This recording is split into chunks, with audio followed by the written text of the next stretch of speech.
ধারাবাহিকের শুরুতে আমরা দেখতে পাই ঝাঁপি ঘরের মধ্যে আসতেই দীপ এসে বলে, থ্যাংক ইউ রে ঝাঁপি, তুই এত বড় বিপদের হাত থেকে আমাকে বাঁচালি, না হলে আমি ভেতরে ভেতরে অনেক কষ্ট পেতাম, এমনকি নিজেকে অনেক অসহায় বোধ লাগত। পরক্ষণে ঝাঁপি বলে, বালাই ষাট, তুমি আমাকে থ্যাংক ইউ কেন বলছো? আমি তো বলেছিলে আমি তোমার বন্ধু, আর বন্ধু হয়ে যদি বন্ধুর বিপদের সময় পাশে না থাকি তাহলে কিসের বন্ধু হলাম? আমি সবসময় তোমার বিপদের পাশে থাকব। এদিকে দীপ বলে, আমার সত্যি অনেক খারাপ লাগছে, এতদিন ইনকার সাথে থেকেও আমি ওকে চিনতে পারিনি, কিন্তু আমার সাথে এমন খারাপ ব্যবহার করবে? আমি যে ইনকার সাথে আগে থাকতাম সেই ইনকার সাথে এখনকার ইনকার অনেকটা ডিফারেন্স, আমি এখন চিনতেই পারছি না এটা কোন ইনকা। এতটা খারাপ কিভাবে হতে পারে একটা মানুষ? পরবর্তীতে ঝাঁপি বলে, ইনকা প্রথম থেকেই এমন খারাপ, তুমি সেটা বুঝতে পারোনি, তুমি এখনও মানুষ চিনতে শেখোনি। অন্যদিকে আমরা দেখতে পাই ইনকা বাড়িতে গিয়ে পাগলের মতো ঘরের জিনিসপত্র ভাঙতে থাকে। তখনই ইনকার মা এসে বলে, ব্যাটা এবার একটু চুপ করো, আমি বুঝতে পারছি তোমার কষ্টটা, কিন্তু ঝাঁপি খুব ডেঞ্জারাস একটা মেয়ে। তখন ইনকা বলে, আমি যদি দীপকে না পাই তাহলে আমি আমার প্ল্যান সাকসেস করব কিভাবে? এই একটা মাত্র রাস্তা ছিল দীপকে পাওয়ার, সেটাও হাতছাড়া হয়ে গেল। এখন আমি কিভাবে দীপকে কেড়ে নেব ঝাঁপির থেকে? এটা বলে কান্না করতে থাকে।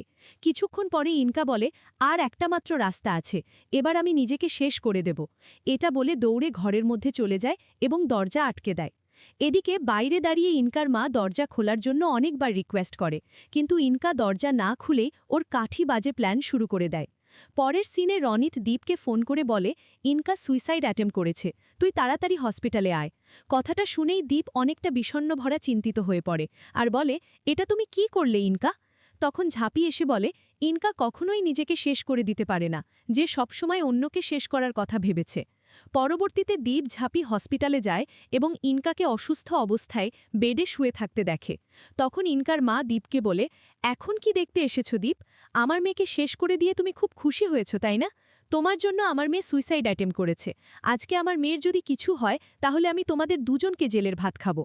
ইনকার মায়ের কথা শুনে ঝাঁপি বলে, একদম চোখ রাঙিয়ে কথা বলবে না, নাকি তোমার মেয়ে যে অন্যায় করেছিল তার শাস্তি ভোগ করছে, এতে ওর কোনো দোষ নেই, তুমি ওকে কোনো ব্ল্যাকমেল করতে পারবে না।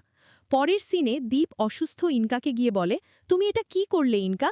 আমি তোমাকে অনেকবার বলেছিলাম নিজের জীবনটা সুন্দর করে গুছিয়ে নাও, তোমার কাছে ফিরে যাওয়া আর আমার পক্ষে সম্ভব ছিল না, কেন তুমি আমার কথা শোনোনি? এদিকে দীপের এসব ন্যাকামো কথা শুনে ঝাবি বলে, তুমি এসব চুপ করো তো, ইনকাদি নাটক করে এমন পড়ে আছে। এটা বলেই হসপিটালে থাকা সিরিঞ্জ নিয়ে বলে, ইনকাদি তুমি যদি না ওঠো তাহলে তোমার পায়ে শুষ ফুটিয়ে কিন্তু এফোর ওফোর করে দেব এখনই, উঠে পড়ো। কিন্তু এটা বলেই ঝাঁপি ইনকার পায়ের কাছে সূচ নিয়ে যায়, কিন্তু তারপরেও ইনকা না উঠলে ঝাঁপি মনে মনে বলে, এটা কি হলো? ইনকাদি নিজেই সবসময় অন্যদের মেরে ফেলার সিদ্ধান্ত নিয়েছে, সেই মানুষ কখনো নিজে মরবে না, কিন্তু এখন উঠছে না কেন?